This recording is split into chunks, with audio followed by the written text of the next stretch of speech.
कि हमारे संसाधन, हमारे बड़े बड़े अस्पताल, उसमें इंफ्रास्ट्रक्चर की कितनी बड़ी कमी है, ढांचागत व्यवस्थाओं की कितनी बड़ी कमी है, अस्पताल में बेड नहीं, ऑक्सीजन की कोई स्थिति नहीं। लेकिन एक सुकून भरी बात उस वक्त यह हुई कि माननीय मुख्यमंत्री गहलोत साहब ने उस वक्त जहां एक एक रेमडेसिविर इंजेक्शन की परेशानी थी, एक एक ऑक्सीजन के सिलेंडर की परेशानी थी, माननीय गहलोत साहब ने वो सारी व्यवस्थाएं की। और मुझे कहते हुए गर्व है इस बात का, मैं स्वयं साक्षी हूं इस बात का। कई बार ऐसी स्थितियां बनी कि 50-50 हजार रुपए के इंजेक्शन की भी यदि कभी जरूरत पड़ी तो माननीय मुख्यमंत्री महोदय ने कभी जो है इस बात में इनकार नहीं किया। आज इन सदन में जिस गहन विषय पे हम चर्चा कर रहे हैं, वहां बैठ करके हम, तुम्हारी कमीज मेरी कमीज से मैली है और मेरी कमीज तुम्हारी कमीज से ज्यादा साफ है, इसके बजाय हम ये चाहेंगे, ये सदन हमसे अपेक्षा रखता है, हम कुछ ऐसे सुझाव रखें, हम कुछ ऐसी बात रखें जिससे ये हमारा प्रदेश स्वास्थ्य सेवाओं में अग्रणी हो। जब सरकार ने 27,000 कितने करोड़ रुपए का बजट रखा है, 27,660 करोड़ रुपए का बजट रखा है, तो निश्चित रूप से सरकार की भी यह मंशा होगी कि हम ढांचागत व्यवस्थाओं को सुधारें। आम जन की भी अपेक्षा होगी कि व्यवस्थाओं में सुधार हो। लेकिन कुछ जो मूलभूत जो परेशानियां हैं जो हमें बार बार इस ओर इंगित करती है कि यदि इन बातों में सुधार नहीं हुआ, इन व्यवस्थाओं में यदि हमने कुछ सुधार नहीं किए, कुछ अच्छे उपाय नहीं किए, तो ये सारा पैसा जो हम बजट में रखते हैं, ये बजट तो पहले भी सैंक्शन हुए हैं, आगे भी सैंक्शन होंगे, सरकारें आएगी जाएगी, अपनी व्यवस्थाओं के हिसाब से वो सारा काम भी करेगी। लेकिन हमें इस बात की आज महती आवश्यकता है। मैं इसका छोटा सा नमूना माननीय सभापति महोदय आपसे पेश करूं। विगत सरकार ने 16 मेडिकल कॉलेज खोले जो राजमेश द्वारा संचालित है। राजमेश के जो नियम है वो आरएसआर से भिन्न है और उसके चलते फैकल्टी जो है वहां पे नहीं आ रही है। और फैकल्टी नहीं आने का सबसे बड़ा नुकसान कब हुआ, जब अभी इस सरकार ने 5 नए कॉलेज खोले। नेशनल मेडिकल काउंसिल से उन्होंने इस बात की अपील की कि हमें इजाजत दें। नेशनल मेडिकल काउंसिल ने उनकी अपील को ठुकराया। न केवल उनकी अपील को ठुकराया बल्कि राजमेश के मेडिकल कॉलेजेस को भी फाइन लगाया उन्होंने। ये हम लोगों के लिए एक चिंतनीय विषय है। मैं माननीय मंत्री महोदय को इस बात के लिए साधुवाद दूंगा कि इन्होंने अभी इस बात बजट में घोषणा की है कि आरएसआर लागू करेंगे। लेकिन सभापति महोदय, मैं आपके माध्यम से माननीय मंत्री महोदय से निवेदन करना चाहूंगा, आरएसआर लागू कब करेंगे, इसमें बड़ी विसंगति है। जिन राजमेश के प्रोफेसर साहिबान ने, डॉक्टर साहिबान ने लगातार मेडिकल कॉलेज को 3-3 साल तक चलाया, 2वीं दर्जे की सैलरी ली, आज आप उनको बाहर रख रहे हैं। आज उनमें बड़ा, इस बात के लिए बड़ा आक्रोश है। इस बात के लिए सारे के सारे मेडिकल कॉलेज के करीब 800 प्रोफेसर साहिबान इस बात के लिए चिंतित है कि 2वीं दर्जे में रहकर के भी हमने राजस्थान की मेडिकल व्यवस्थाओं को सुधार करने के लिए हमने प्रयत्न किए, आगे बढ़कर के उन्होंने अपने आप को समर्पित किया, अपना बेस्ट परफॉर्म किया। आज वो अध्यापक आरएसआर से बाहर रहेंगे और नए अध्यापक जो लगेंगे वो आरएसआर के नियमों से संचालित होंगे।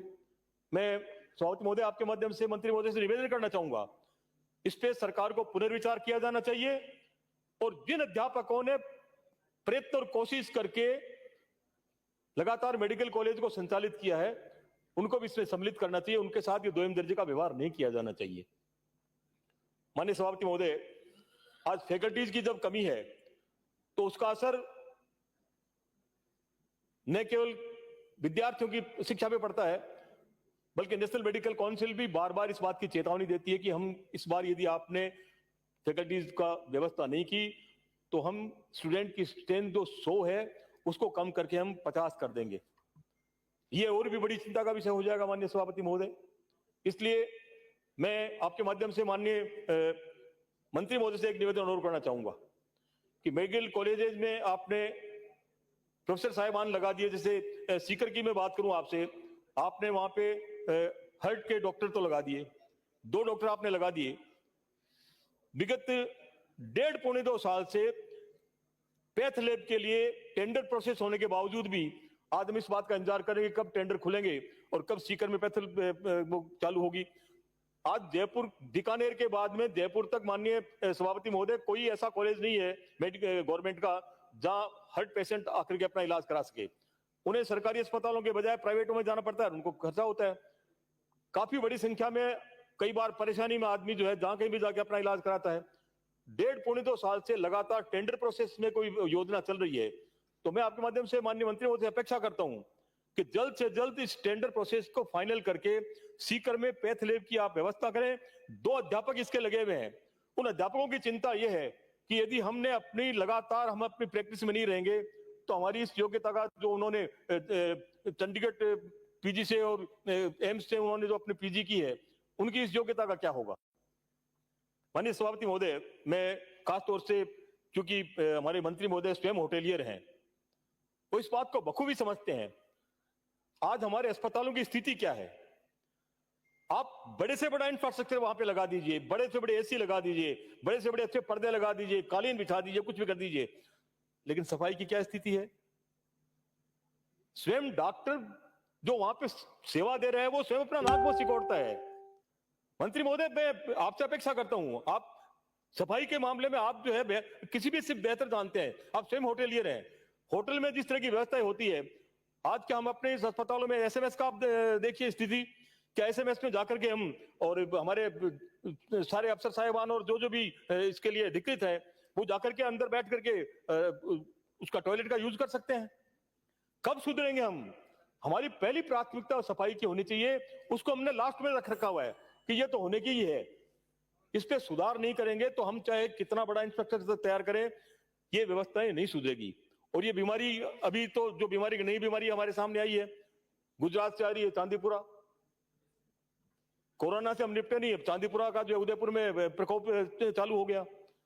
तो मेरा माननीय सभापति महोदय, ये विशेष निवेदन रहेगा कि मेडिकल कॉलेज खोलना और मेडिकल कॉलेज में व्यवस्थाएं करना। आज बीकानेर के बाद में जयपुर तक आप देखें तो एकमात्र एसएमएस है। मेरा निवेदन है, सीकर में रेडियोलॉजी की व्यवस्था हो, सीकर में न्यूरो की व्यवस्था हो, और खासतौर से सीकर इतना बड़ा सेंटर हो गया जहां से इतने पेशेंट कैटर होते हैं। मेरा निवेदन है माननीय मंत्री महोदय आपसे कि सीकर में एक कैंसर और यूरोलॉजी विभाग की आपको जो है निश्चित रूप से घोषणा करनी चाहिए, क्योंकि जो हालात बन रहे हैं, कई बार पेशेंट जयपुर में आते हैं, रात को 12-12, 1-1 बजे तक उनको अपने थेरेपी कराने के लिए रुकना पड़ता है, लिनियर थेरेपी के लिए उनको रुकना पड़ता है, कभी जो है किसी काम के लिए रुकना पड़ता है। तो ये सारी व्यवस्थाएं, इतना भारी भरकम बजट के बाद भी हम यदि ये व्यवस्थाएं नहीं कर पाए तो माननीय सभापति महोदय कब करेंगे। अभी माननीय हमारे एक सदस्य फरमा रहे थे कि कोरोना में जो है इस तरह की व्यवस्थाएं हुई। मैं गर्व के साथ कह सकता हूं कि हमारे मुख्यमंत्री ने न ताली बजवाई, न थाली बजवाई, न टॉर्च जलवाई, उन्होंने व्यवस्था की। और उस व्यवस्था का ही परिणाम है कि पूरे हिंदुस्तान में स्वयं माननीय प्रधानमंत्री जी को भी इस बात के लिए कहना पड़ा कि भीलवाड़ा मॉडल जो है श्रेष्ठ मॉडल है, जिसमें कोरोना की व्यवस्थाएं सुदृढ़ हुई। माननीय सभापति महोदय, मैं एक बड़े दुख के साथ एक बात कहना चाह रहा हूं। सीकर मेडिकल कॉलेज में एक आदिवासी छात्र था, हनीमेश, उसकी दुर्घटना में मृत्यु हुई वहां पे, और परिजनों ने यह आशंका जाहिर की कि इसका मर्डर किया गया है। आज 1 वर्ष होने को आया, आज भी वो मामला पेंडिंग है। उसके परिजन आते हैं, बराबर कोशिश करते हैं, लगातार उस पे पुलिस वालों से, प्रशासन से, सबसे मिलते हैं। दुख की बात यह है कि 1 साल होने के बाद भी आज उस व्यक्ति, उस हनीमेश की जो उसने फीस जमा कराई थी, वो तक वापस नहीं लौटाई है। मैं सभापति महोदय आपके माध्यम से माननीय मंत्री महोदय के संज्ञान में लाना चाहता हूं कि ये गरीब परिजन अपना बेटा खो चुके और उसके बाद उसकी फीस तक आप उससे नहीं लौटा पा रहे हैं, उसकी जांच आप पूरी नहीं करवा पा रहे हैं, क्या बीतती होगी ऐसे मामले में? माननीय सभापति महोदय, 1 मिनट और लूंगा मैं। मंत्री महोदय, मैं एक निवेदन आपसे करना चाहता हूं। जन औषधि केंद्र पे जिस तरह से जेनरिक दवाइयां मिलती है, आमजन उन दवाइयों को पहचान कर सके और जन औषधि पे जिस तरह का कीमत लगती है, वैसी की वैसी कीमत आम मेडिकल स्टोर पे यदि उसको उपलब्ध होगी तो उसको जो बड़े पैसा देकर के जो उनको दवाइयां खरीदनी पड़ती है उससे एक मुक्ति मिलेगी।